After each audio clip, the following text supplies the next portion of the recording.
I still don't know how to explain what happened last night.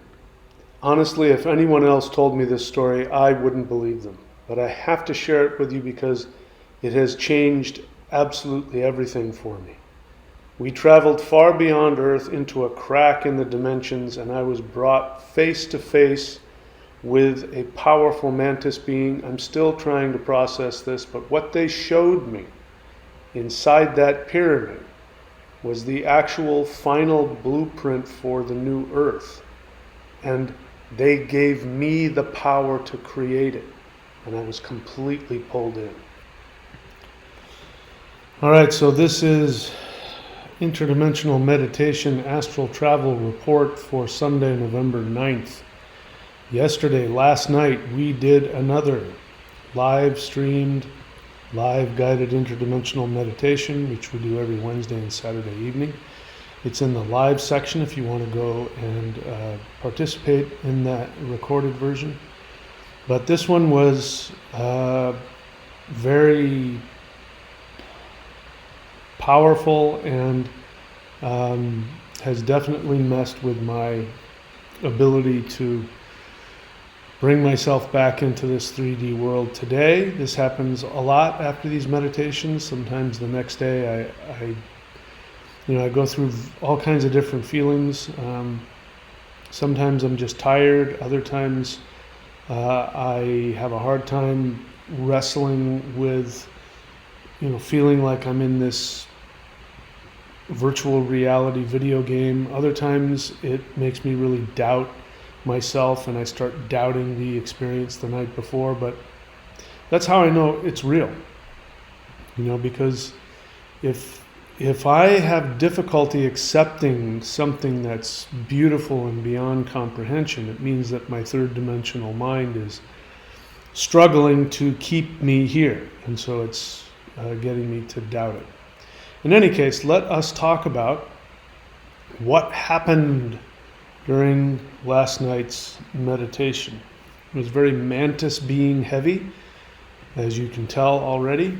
And so let's talk about what happened. All right, so I started out the meditation with doing the Huar breath. Now that is different than what I've been doing. Normally, we start with the Hul breath, and then later on we might do the Huar breath. But I've come to the belief based on my most recent, and you've been doing it with me, most recent interdimensional meditations, that we've moved beyond the 3D Earth phase. We are, in fact, in a split, and we are making a shift. There's a frequency shift and a mindset shift that is happening right now on the Earth. By the way, I just want to encourage you not to get wrapped up into anything that's happening politically or economically or society-wise, because it's an old program that's being deleted. And being wrapped up in the intensity and the craziness of that is, it's a waste of time. There's a new Earth virtual reality that is in the process of being created, and the old one is being deleted. So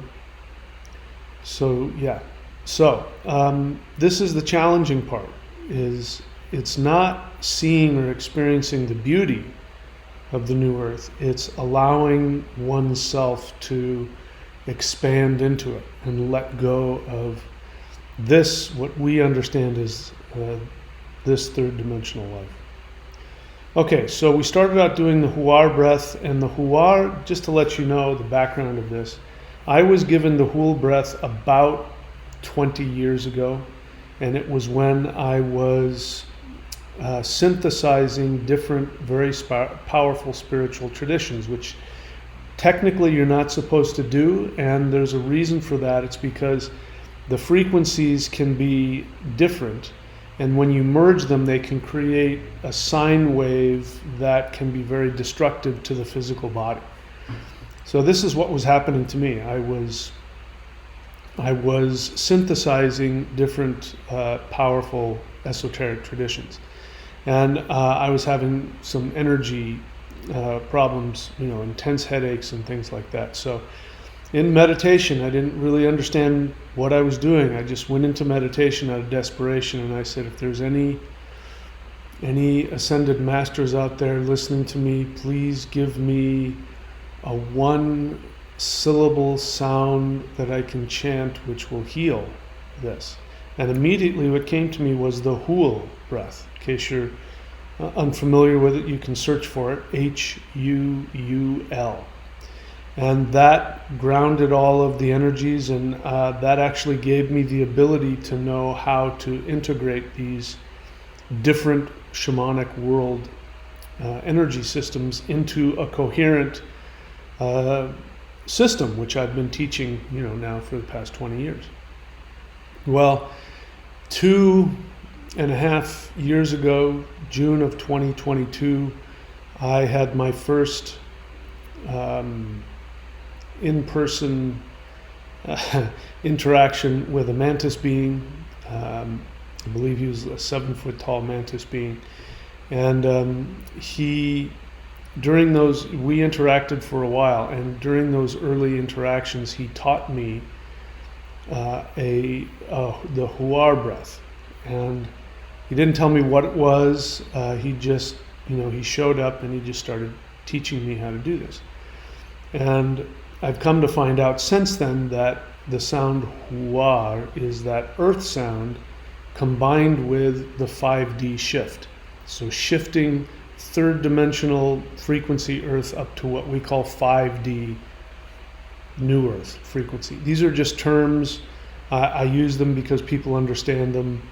I'm not going to get technical about it, but it is the frequency of the new earth, Huar.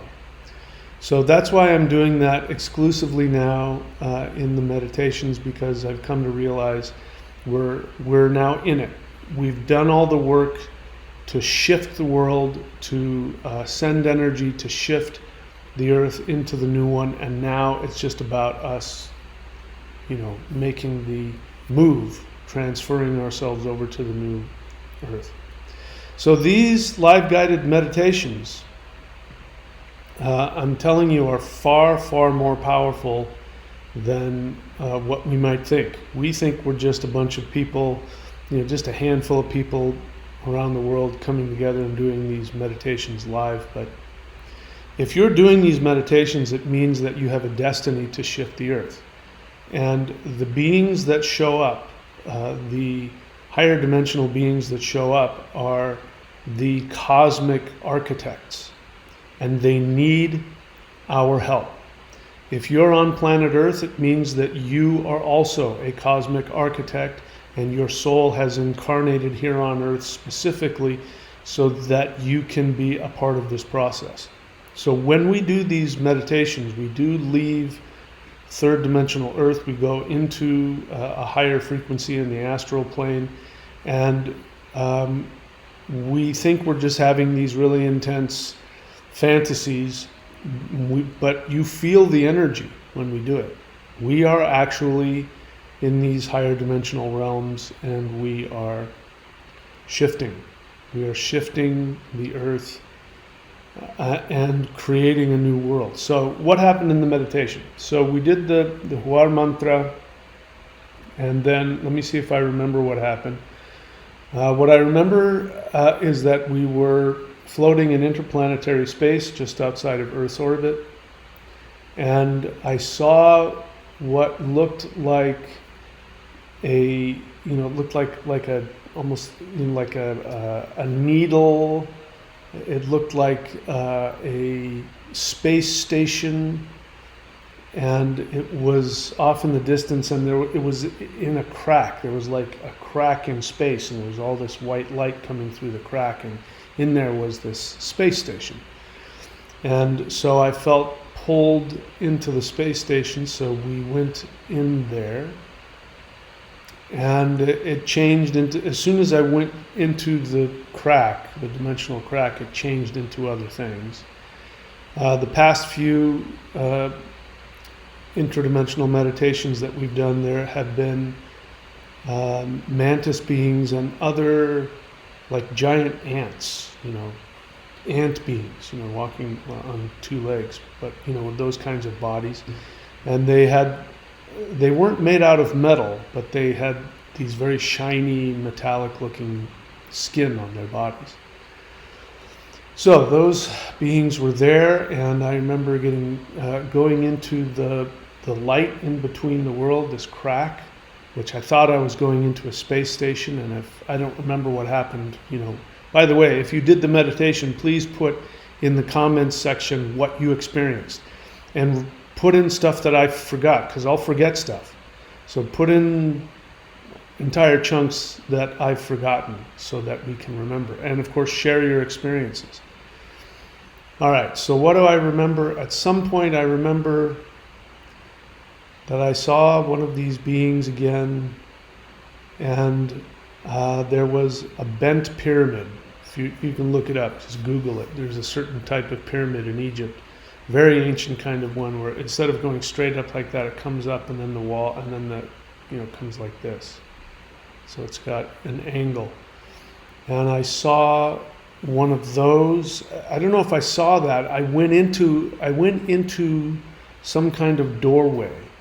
And once I was inside, then I could see that I was inside one of these. And the walls were all white. And there were a lot of beings in there doing work. They were like working. They had tech. It wasn't like computer interfaces. They had some kind of consciousness, higher dimensional technology. They were doing stuff with interesting spirit technology. And I went up onto some platform. And at some point, that platform rose up, and I was pretty much at the top of the inside of this pyramid looking down, and I could see all the beings down there, doing their work. And in the center of this, I started seeing like these galaxies started forming out of nothing and spinning around, and it looked like a holographic projection. And I got the feeling that whatever these beings were doing with the tech had something to do with this. And I believe I had to stop narrating the meditation and ask, what is happening? What is this? And they were told, this is for you. You can choose what world you want to create, and what you intend here will end up becoming built. It'll be created. It'll be manifested in the future. Now, these are all relative terms, but that's basically what I was told. And so and they were saying, we need you to do this. This is your job, and this is your world. So think of, come bring to mind all of what really makes you happy and joyous, and what you'd like to see the world be. So I started imagining that, and I was narrating it, and then I started at some point I got pulled into the holographic projection, and it became, I was in another world.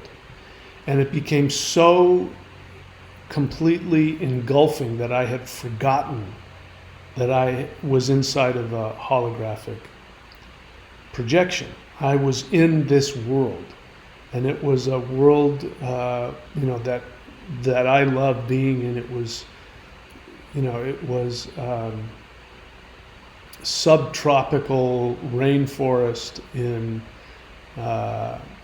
east coast of Australia, and that's like my favorite place in the world to be, is there. And so I was there, and I was enjoying the shore and the ocean, and I went through this path down into the forest, and the forest was huge. And I've been in those forests, and they're unbelievable. They're just amazing. And there's plant life there that you won't find anywhere else in the world. You know how, like, you go to Hawaii and you go to Tahiti and you go to Florida, you'll see pretty much the same thing, at certain latitudes. But in Australia, it's very different. You won't find what's in those forests anywhere else on the planet. And so I was enjoying that, and then the trees were even bigger than normal, these enormous gum trees. And so we get to this clearing in the forest. It's perfectly round, and it looked natural, but at the same time it looked deliberate. And then in the center of this was concentric circles made of stone. And the stones, instead of being standing up, they were on the ground, and they were concentric circles of white stone. It looked like white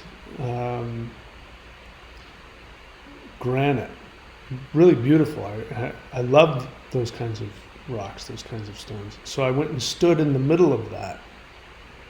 And then what started to happen, I can't remember how it came to be. I know there was communications. So if you can remember what beings communicated to you, what you were told, please write it down. Because I know there was at least 2 or 3 periods where we stopped and I said, communicate with the beings. And I did that to try and figure out what was going on. So I'm sure we chanted the Huar mantra a few times to create the new world. Okay, now I remember. So I was standing there, and then this light came down out of the sky. And boom, came down over my head, into my body. And it was this neutral white light. And I was then channeling it. It came into my body, and my body became this conduit, and it went out throughout the whole planet.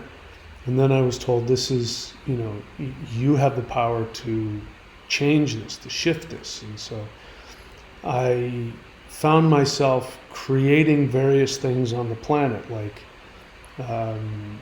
different plant life and birds, these crazy, really cool looking, colorful birds, big birds with big multicolored wings.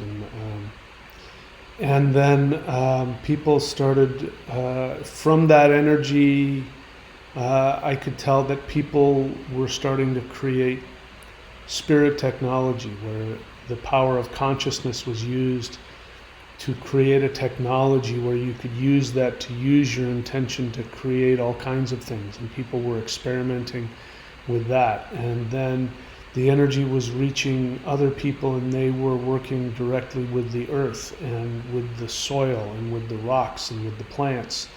And they were consciously doing that, and the plants themselves started creating with humans all kinds of structures, and there were like the earth was creating like these caves with crystals and things like that, but it was being done in conjunction with human intention. And then but the earth was and these caves were alive, and they were working with you, and you would go in there, and who knows what happened.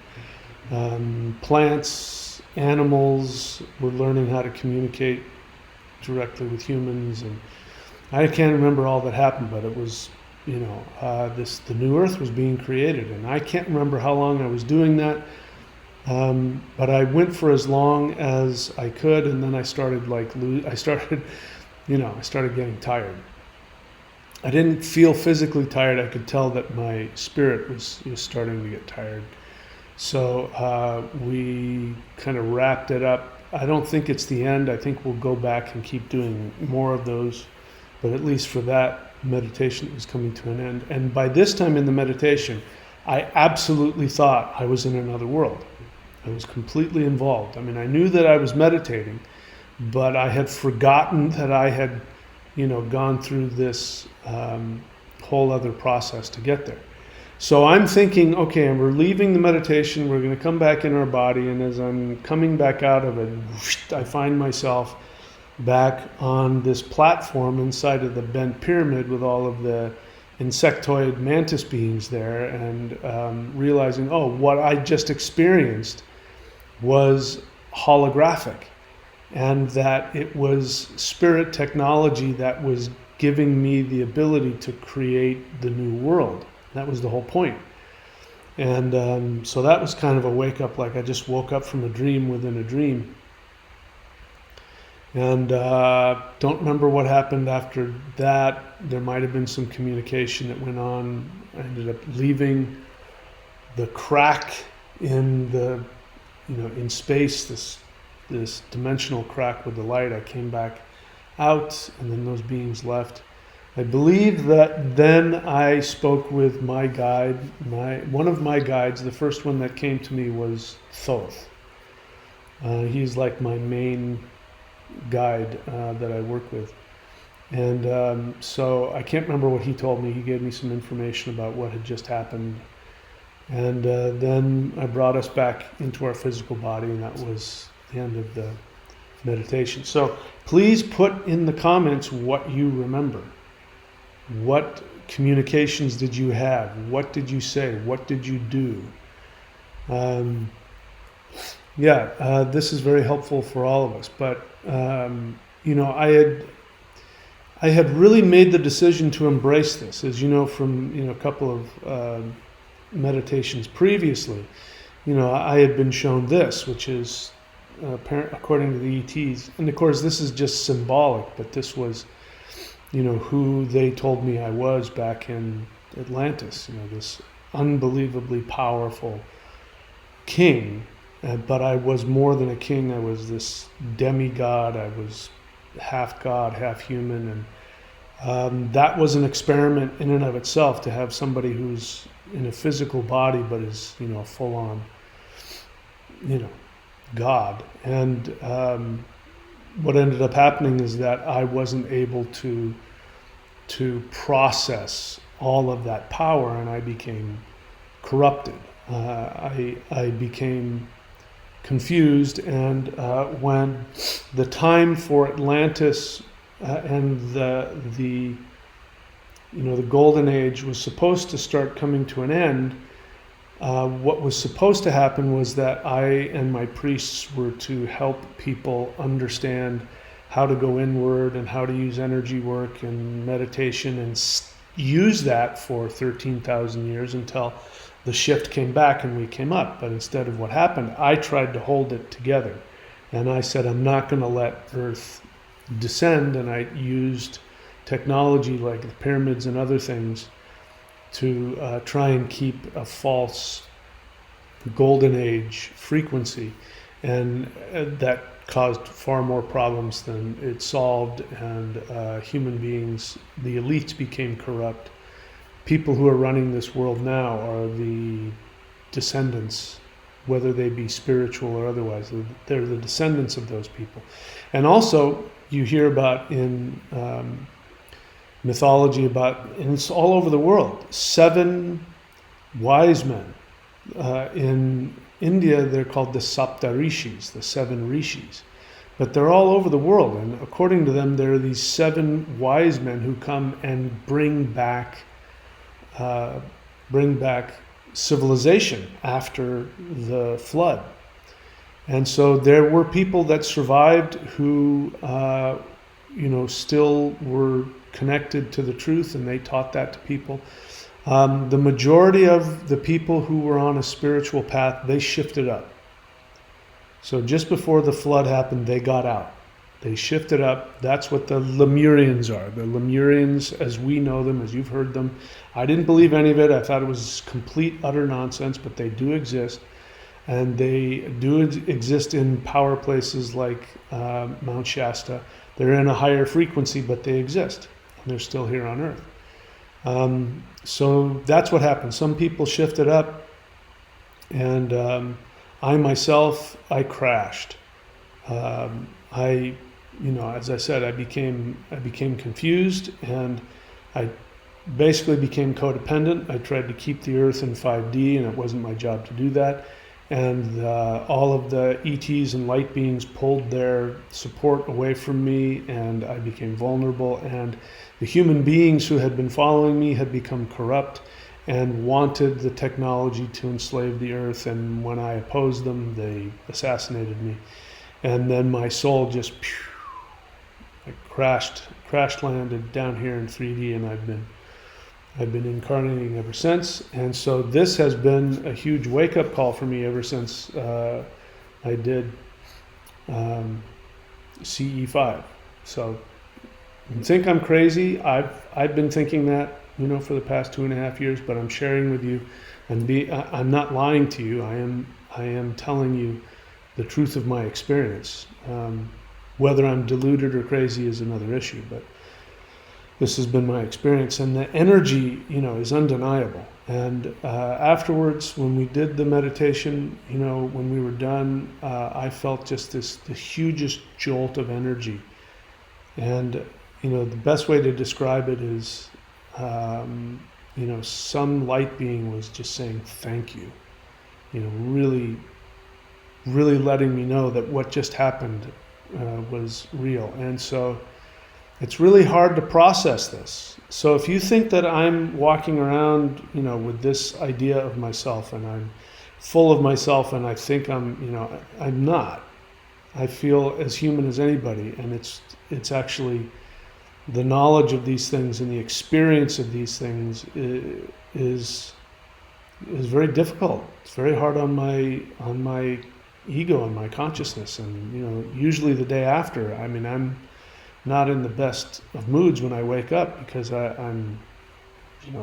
feel like I'm being pulled apart, and my 3D ego beats the crap out of me, and I look at the world and I look at myself, and how can any of this be true? How can this even be possibly true? But I continue to get communications. I'm still directly connected to the light beings, and they communicate with me sometimes all day, throughout the day. And the message is very clear that we really are doing this. We really are creating the new world in these meditations. And we may think we're just having this fantasy, but in reality, in the astral realm, we are actually creating a new world. So whether you knew it or not, you are a cosmic creator. And these mantis beings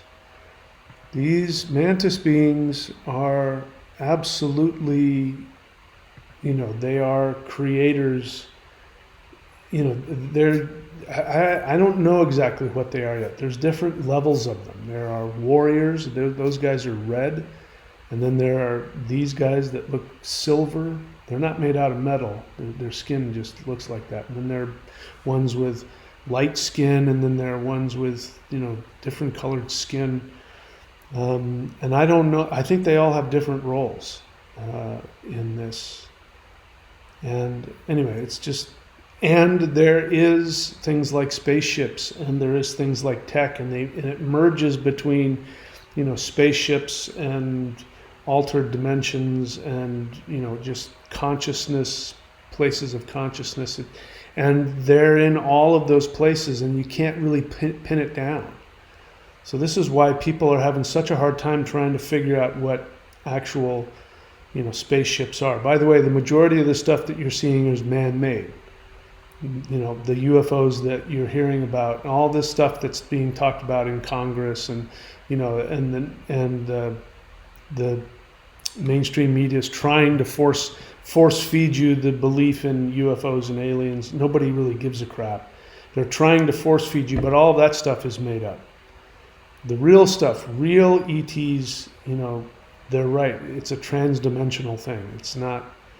ETs are not physical beings. They're not little grays in ships that go down and, pull your teeth out and give you anal probes. And those are humans pretending to be ETs. Real ETs are interdimensional, and they could care less about your fluids. Seriously. They're all about consciousness and energy. Anyway, I'm starting to babble, so I'm going to stop. But, this was a really intense meditation, and according to the Mantis beings, I created the blueprint for the coming 5D Earth again, some more. And of course, I'm not doing this alone. You guys are doing it with me. And anyway, that's it, my friends. So that's if you want to experience that meditation, you can go to the live section on the YouTube channel, and you can watch any of them. If you want to have the power to be able to survive these kinds of experiences and survive the shift, then the energy practices that I teach I've now come to find out, I've been training in them for 35 years. I've come to find out that they actually came from, you guessed it, Mantis beings. So this kind of energy, this higher dimensional energy, will shift you. And human beings are ready for this now. So if you want to do that, here's how I recommend it. So do the CE5, you can go look that up and do it on your own, and do the interdimensional meditations on the live section of this YouTube channel. Also go check out on this channel the 12 steps to 5D. This is important. There are people that have been connected to the beings, light beings' energy, and they weren't able to handle it. There have been people who have flipped out and just completely sabotaged and gone crazy and run the other way. And that's just because they were unwilling to go through the ego death that has to happen. These energy practices that I teach allow you to have the power to make the shift, make the consciousness shift. So I encourage you to take a look at them at the very least. So those are free interdimensional meditations. 12 Steps to 5D is free. Find it in one of the, what do you call that? The folders or the playlists on the channel. Do the channeled Maoshan energy practices. If you want to find out what those are, there's both of these websites here are dedicated to that. So if you're new to it, go to thunderwizard.com and click on shop. You will see, scroll to the bottom there, on one of the pages you'll see the Summoning the Immortals. Do that. If you feel the energy, you know that I'm telling the truth. And the energy, if you feel the power of that, it only gets more intense and more powerful and more liberating. So you can also, if you see Celestial Qigong, Foundation of Maoshan Energy Work, those are basic foundational things. You don't have to start with them, but those are good places to start. Anybody can do them. They're very simple postures, very simple movements, and they open up higher dimensional frequencies within your body that normally don't get awakened. But this is where the light beings live. And if you want to learn the more powerful stuff, which I recommend, you can go to maoshan.thunderwizard.com. Now, I also recommend that everybody, regardless of what level you're at, to do the Dark Warrior of the North, which is one of the most recent, it is the most recent practice I myself have channeled from the light beings. And it will awaken your ability to see the new world and to create it, and to create it now. You'll learn how to be able to shift the world as you experience it now, so that all of a sudden what you really want and what you really need will just magically appear, and the world will shift itself in order to meet you. So you can do that here, maoshan.thunderwizard.com. You can also find it at the shop at thunderwizard.com. And then we move on to the 5 elements. So the 5 elements are 5 element moving practices that shift you up, and it gives you the power to control the elements. You can't create a new world if you can't control the elements. This will also work through all of your emotional blocks, all of the blocks in your internal organs, and align you to a higher frequency. A lot of stuff's going to come out. You might have some emotional challenges as a result, but these were things that were holding you back and blocking you. And the power is, you'll experience it. You'll see it's a very real thing. And then we get into the practices for the 3 energy centers. We have one which is the Hands of Infinity, also called the first spirit fighting set, and that one will give you power over this manifested reality. When we get to the second one here, which I've already recorded, but I don't feel it's time to reveal it yet. This one here will give you the ability to become a physical immortal, be able to frighten away evil. Like, evil won't be able to come near you. Your energy will be such that they'll be afraid of you. The navel center one gives you the ability to be protected against disasters and bad luck and disease. When you open up the heart center, it gives you the ability to frighten away evil. This third one here, which we haven't got to yet, that is called the Assassin's set, and it's called that because you have the ability to actually destroy evil spirits.